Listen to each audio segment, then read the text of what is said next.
Hey guys, it's Faux Verseau, and today I'm so excited to be doing an ASMR interview.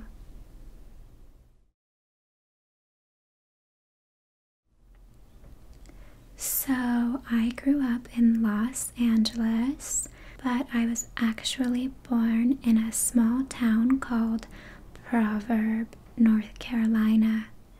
And it's really small, only about 1,000 people, and that's where my father's family is from, and that's where I was born. And I don't remember a whole lot from my time there, but I do remember that we were only like an hour or so from the Outer Banks on the coast. And so we would go there over the summer or for long weekends just to spend some time together by the water. And to this day, I love the ocean. There was always a lot to do in the Outer Banks, and I do remember that I loved to go look at all the lighthouses and learn about pirates. To represent my time in North Carolina, I present to you this Christmas ornament featuring the iconic Currituck Lighthouse.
I don't personally experience ASMR, unfortunately, but I do get a very overwhelming, tingling feeling whenever someone is speaking a certain way around me, or when someone's tapping on things, or sometimes during haircuts, or literally anytime I watch an instructional video. So even though I don't experience ASMR at all personally, I think I can relate pretty well to the feeling. And after all, a large part of my work as an actor is in placing myself in someone else's shoes.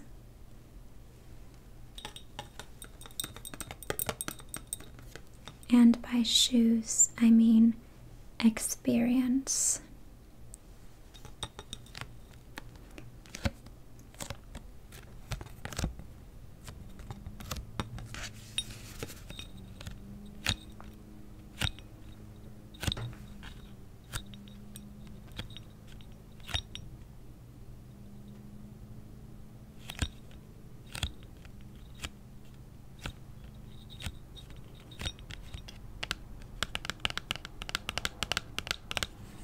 One story that my father used to always tell me about the Outer Banks is how the township Nag's Head got its name. So apparently there was a really rocky area of coastline, like a lot of the Outer Banks. It's a very dangerous area for ships, so it's also sometimes referred to as the graveyard of the Atlantic. Graveyard of the Atlantic. And so what we now know as Nag's Head was a particularly perilous area. Now, lighthouses are placed along the coast to warn ships of craggy areas and to help orient them along their journey. So some clever pirates realized that they could tie a lantern around a horse's head, or like a mule's head, a nag's head, and let it hang from their neck and trot them back and forth along the coast. Because the lantern is so small in comparison to a lighthouse, many sailors would misconstrue the light as a lighthouse much farther away, and they would follow the light thinking they were getting closer to shore but still at a safe distance. And these pirates, using this trick, would lead these ships off course and maroon them on the rocky coast, thus being able to easily board their ships and steal all their wares far away from anyone who would hear their cries for help. Now, this story used to really freak me out when I was a kid, but now that I'm older, I just really appreciate all the lore around pirates in the Atlantic. And it's really interesting to me because I feel like we always think of piracy as something that happens out on the open water, and it just shows how ingenious these pirates were, that they also had tricks and gimmicks and MOs for conducting their crimes on land. Now, even though I really identify as a Los Angeles girl because I did spend most of my childhood in Topanga Canyon, I'll always have North Carolina in my heart. Many Blessings. Many Blessings was my first job as an actor, and it ran for 3 seasons on the Disney Channel. It was a show about a family of miniature people, and they lived secretly, hiding in plain sight in a society of other miniature people, all living in a shopping mall. I started on the show from the very beginning. I played the youngest daughter in the main family that the show follows, the Little family. So my name was Penelope Little, and I started playing that character when I was only 8. And I loved playing Penelope. I got to wear all kinds of fun ribbons in my hair, and I got to always hang out on these amazing sets that were meant to look absolutely gigantic so that we would look like, to scale, like miniature by comparison. And all the different miniature families lived in all these different stores throughout the mall that were like different counties. And my character's family, the Little family, lived in a gift shop. Some people think these miniature people would be like the size of a hamster, but actually they were no bigger than like your thumbnail or a thimble. So I guess that's 2 ways of saying the end of your thumb. So in this gift shop there were all kinds of little curios and little boxes. So a lot of the characters, especially the young characters, would have their own rooms the way kids do in a house, and I guess the parents would too, and each room would be a different box. To represent my first job as an actor, many blessings, let's take a look together at these adorable little gift boxes. So this one here has two like little baby angels, like little cherubs. And the inside is painted gold. I feel like my character, Penelope, would have really loved this for a bedroom because she was very stylish and very flashy, especially in the last season as she became a preteen.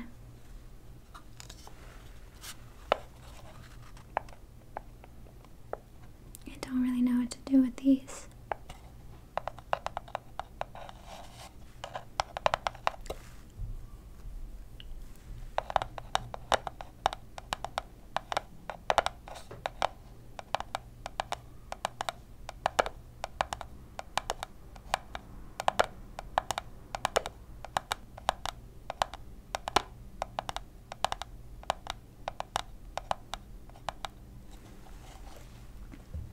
Then in the middle here we have this lovely tin pillbox featuring none other than Hollywood royalty Judy Garland. And there's Toto. I myself have a very little dog named Dingo.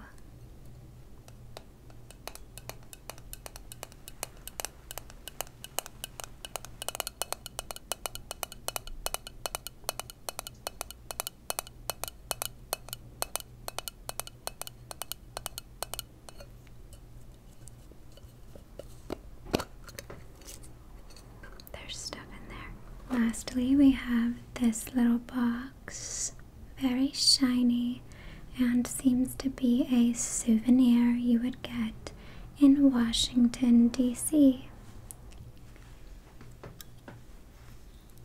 It almost looks like a little cigarette case.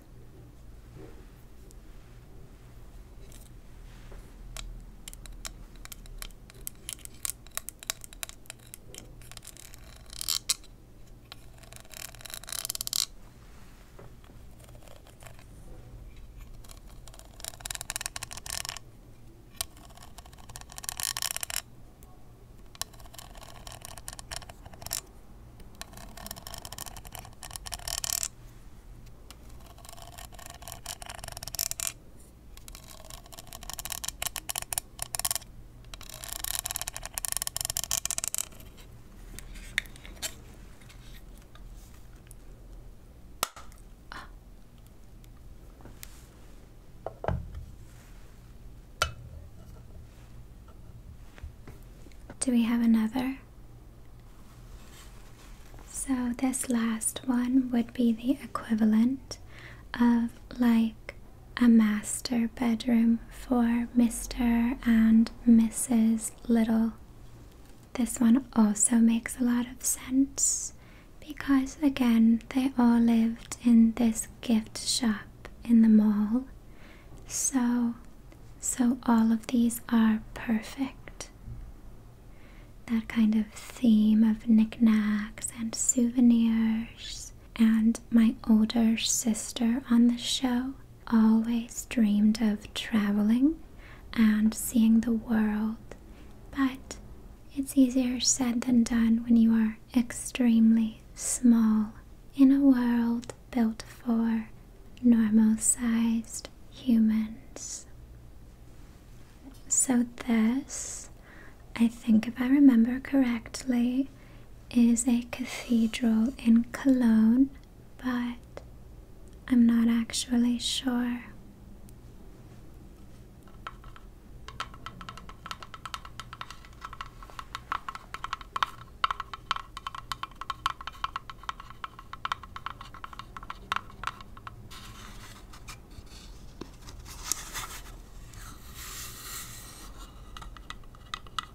this is just a very plain box. See inside? Nothing fancy.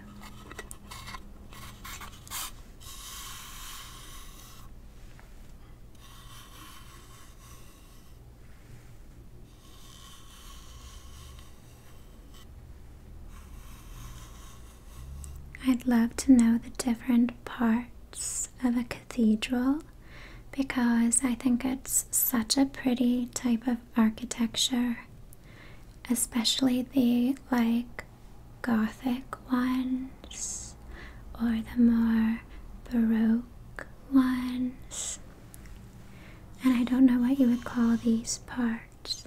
I know this is the facade, and most cathedrals have a very elaborate front, and it's less elaborate behind that because they put all their oomph into their first impression, like their curb appeal, if you will, to give you a sense of the power of God or the lavishness of the kingdom of heaven.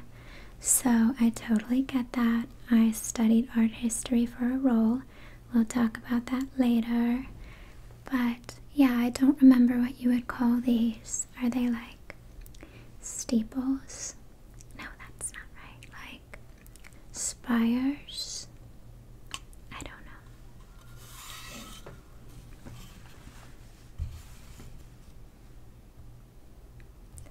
know. Anglophile.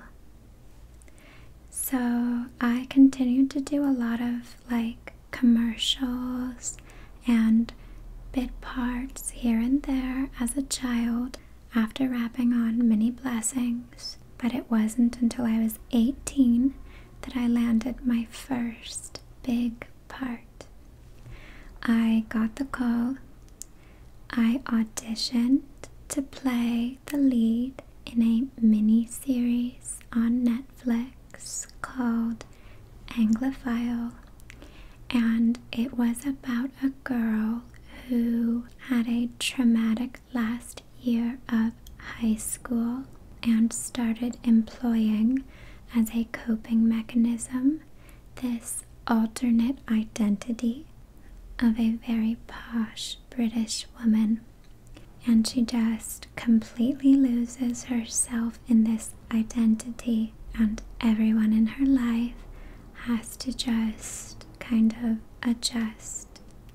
And the show has its dramatic moments, but it's largely pretty funny because my character, whose real name is Christine, has this very silly, overly stereotypical idea of what it means to be British, and she's also terrible at a British accent. So she creates this character for herself named, it's so ridiculous to even say, but her name is Rufina Scroggins.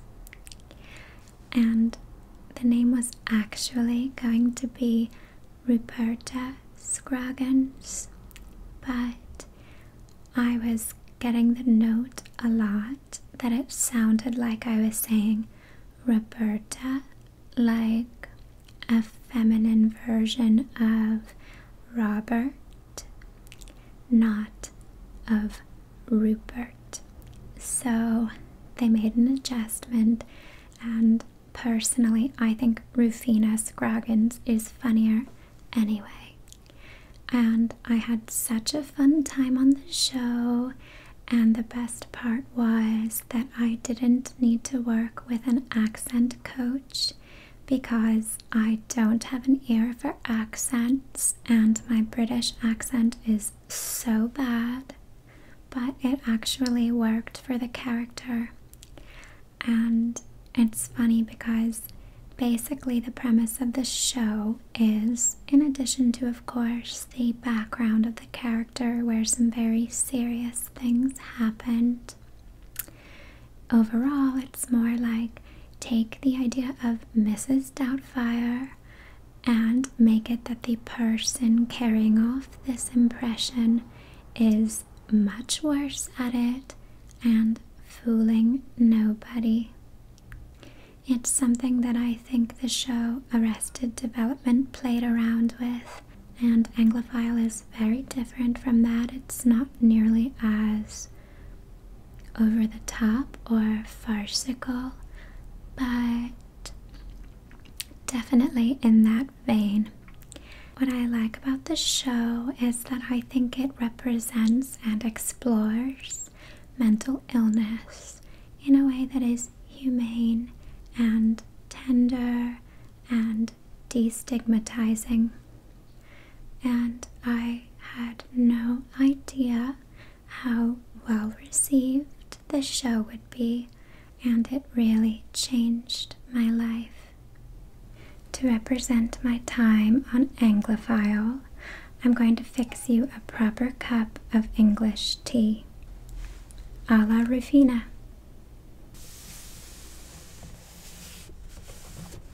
Is this Earl Grey? It is.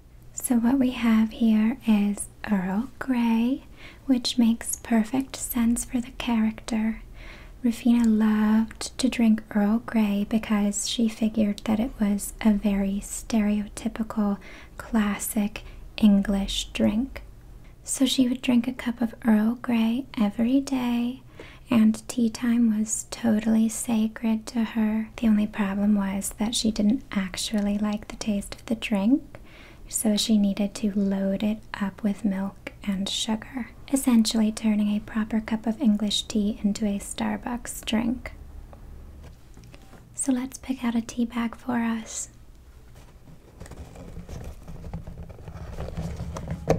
Is this too loud? It's a little loud.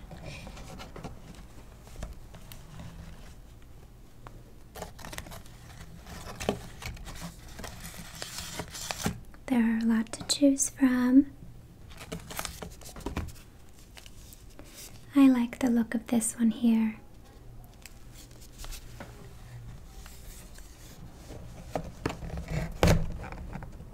Is that okay? Thank you.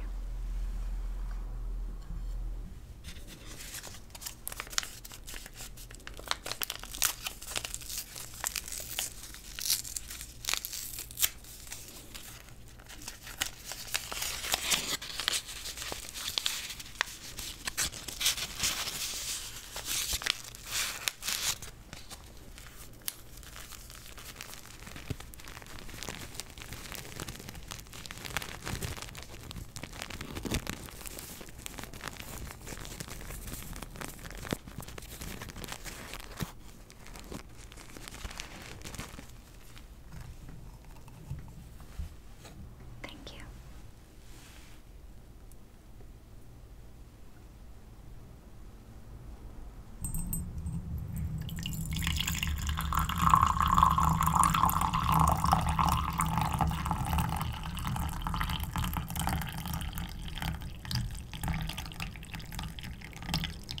I need to leave a lot of room. So then we have our milk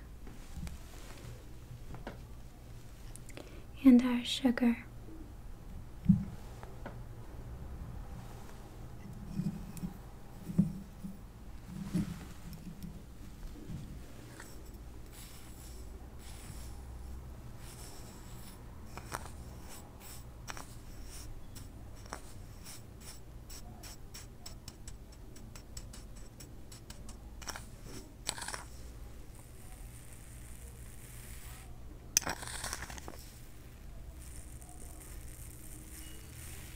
This is a lot of sugar.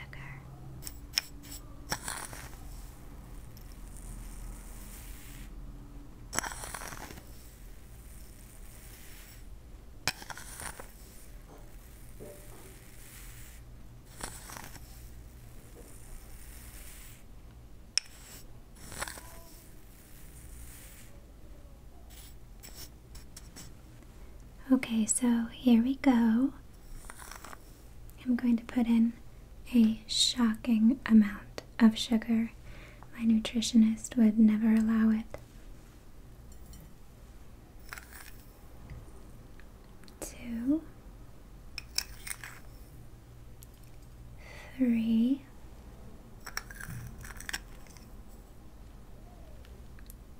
before. I think on the show, Rufina actually puts in even more, but I'm actually running out of sugar.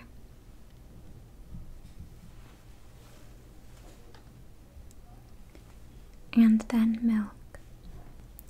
Or maybe it's cream for Rufina.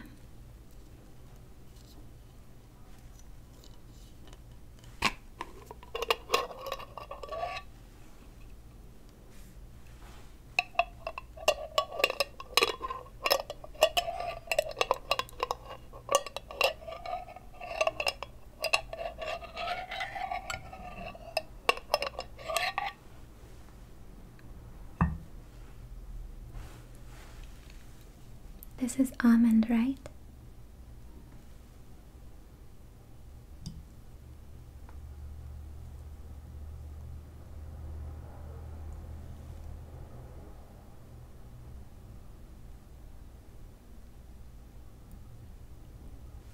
I was expecting that to make a cool sound, but it didn't.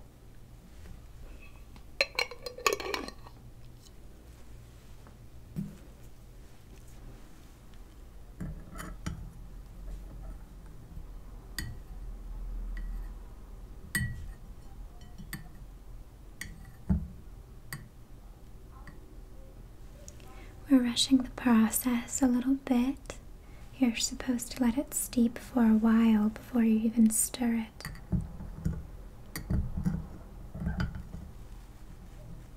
But that's show business.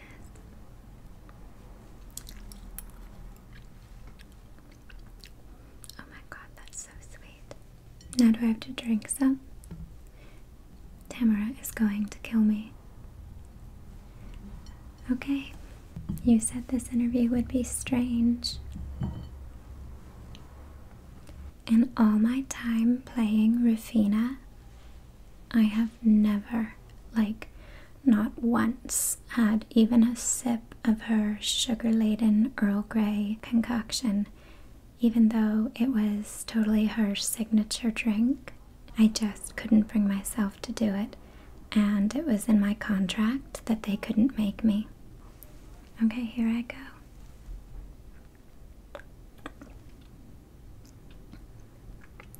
Oh my god, that's delicious.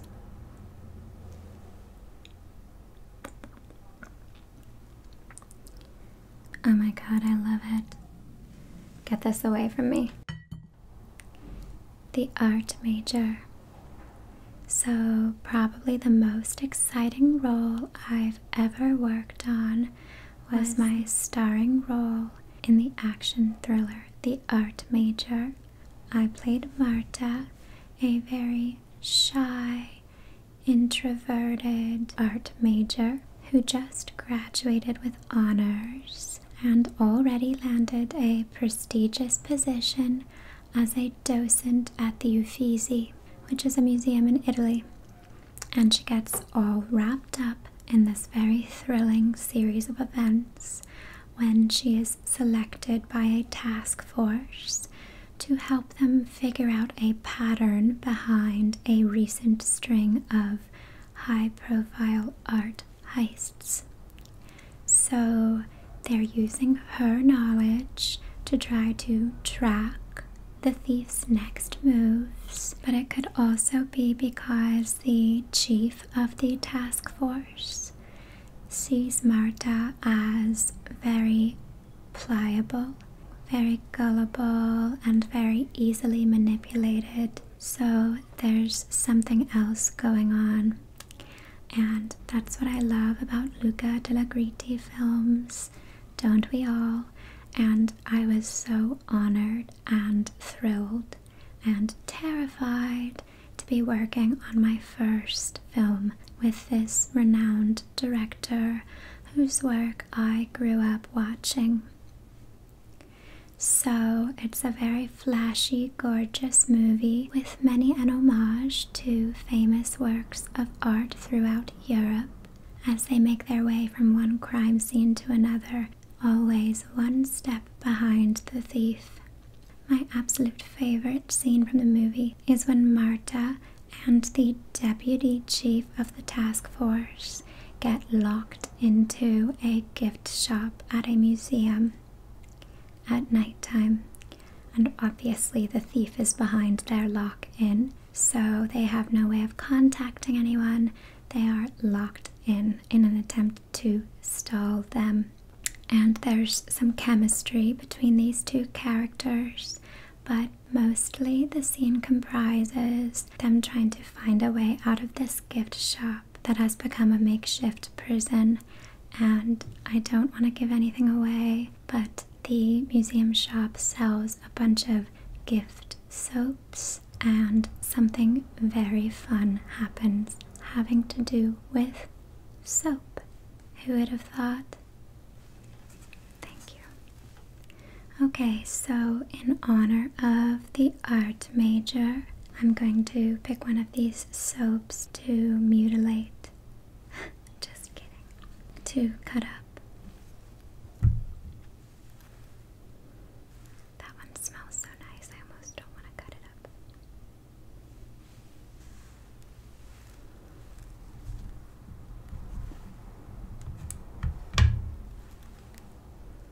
This one smells less good, so that decides it.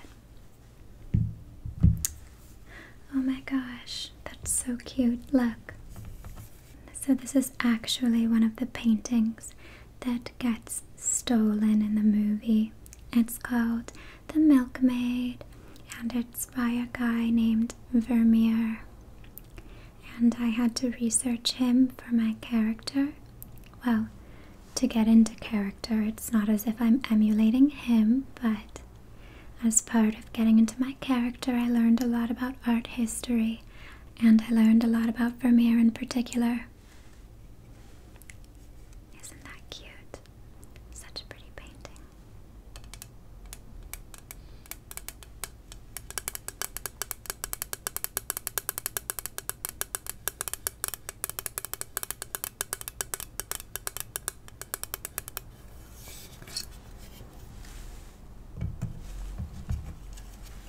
You got it. Maybe I should get closer to the microphone.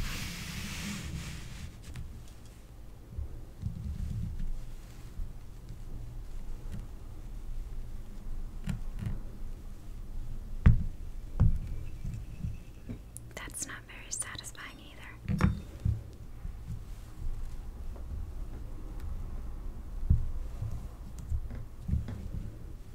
This isn't making many noises, it just looks like I'm cutting cheese.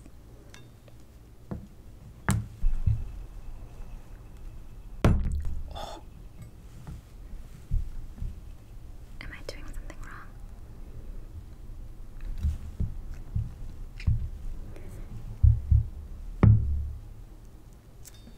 I feel like I'm doing something wrong. I'm just gonna improvise.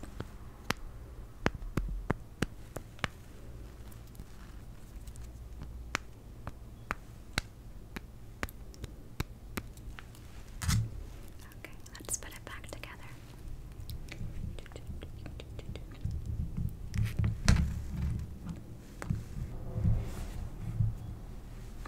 It's good as new.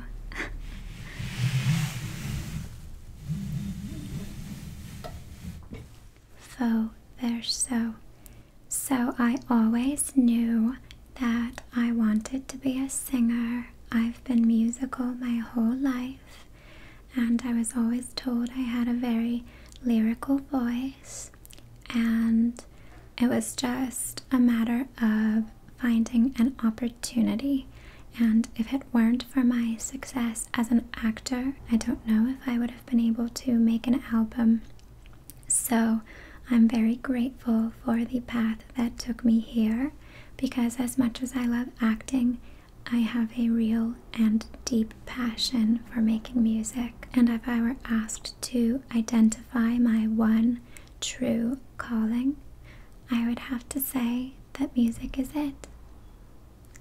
So I was really nervous to make my debut album, but I had an amazing team of about 12 producers, and when they asked me who my musical icons or role models were, I instantly thought of Imogen Heap. I love how ethereal her music is and how layered and lush the soundscape always is. And I love how she makes use of different sounds. She's so inventive. She'll use like the drip from a leaky faucet, and I just totally love that.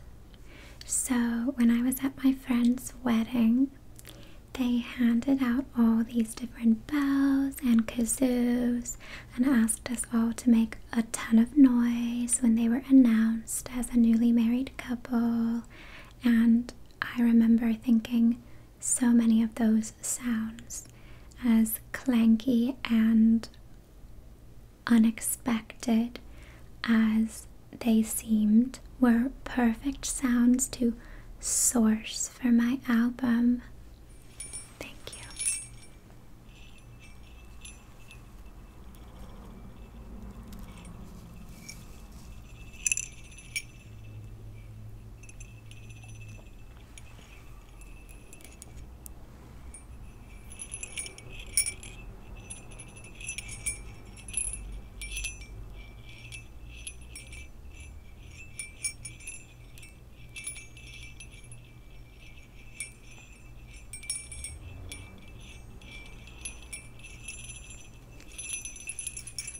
That's actually very loud. There's some Velcro.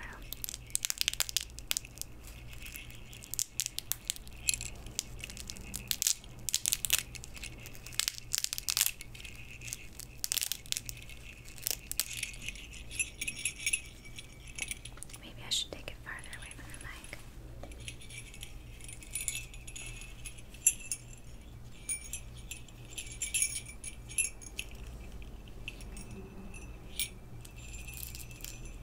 This would actually be like an amazing fashion accessory. I'm just kidding. Kind of.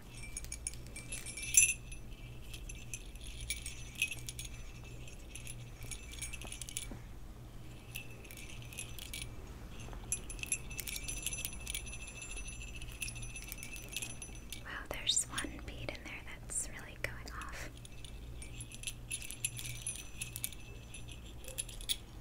Oh my gosh, my nail is caught. Oh. Let It Faux.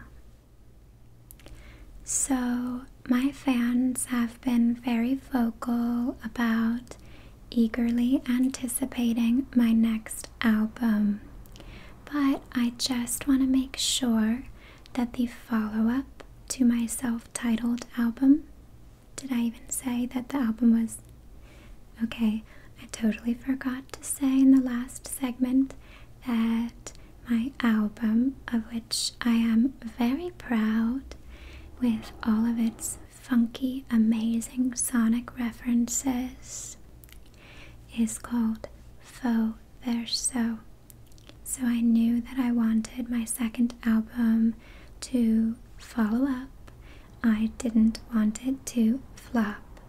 So I made the choice to take my time with it and not feel pressured by fans to put out something that I feel is rushed and subpar. However, I was able to surprise my fans this past winter with a special holiday single. I think that Let It Faux is the perfect combination of a little bit tacky, because I love a tacky Christmas, and timeless and elegant with some very vintage references. So if you haven't downloaded it already, it's going to be the season before you even know it. So keep it on your list for this holiday season. Yes, I'm ready.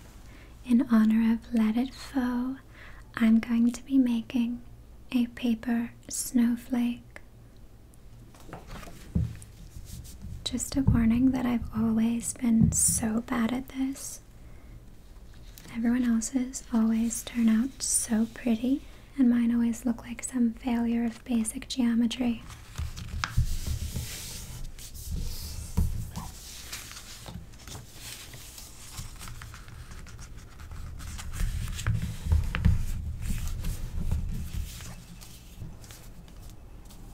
I'm scared that I'm gonna cut off my hair or something. Okay, let's get my hair out of the way. Sydney would kill me if anything happened to my hair. So I think the first step is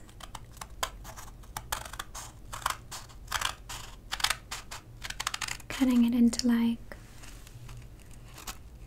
a round shape of some kind. Okay. Maybe even a little more.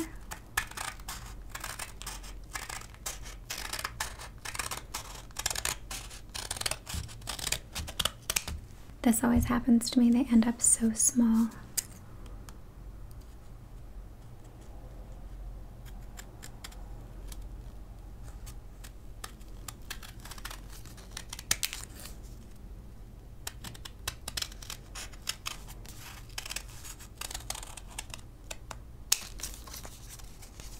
Was I supposed to fold it again?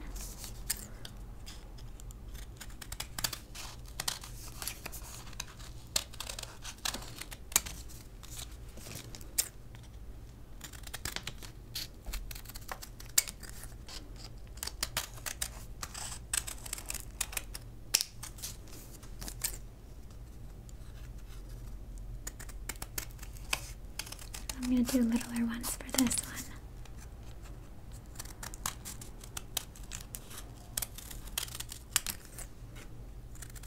And then a really little one here.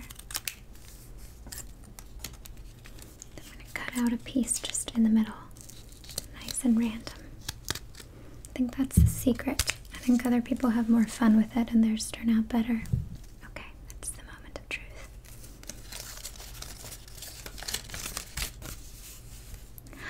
That turned out okay, but like, I don't know. Just doesn't seem as good as the ones I see other people doing. Okay, I'm gonna try one more time.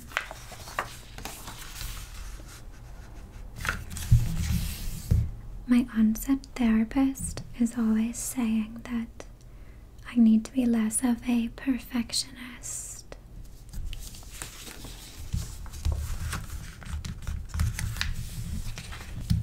You can hear the bells. Okay, this time I'm going to fold it one more time.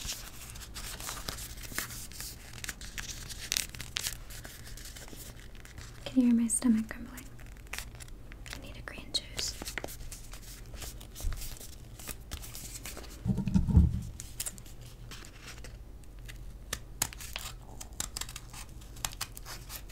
I feel like I'm just doing the same thing.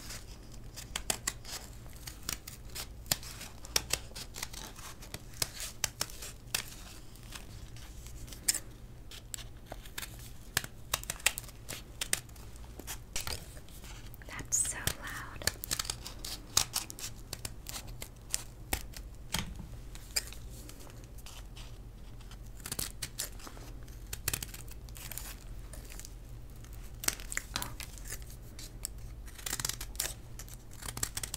I hope you're insured. The moment of truth, part 2.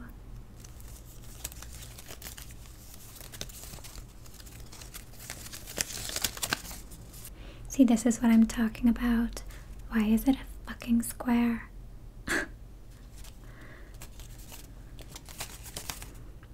It's okay. It's okay. I knew this about myself. I swear I'm better at making music than I am at making paper snowflakes.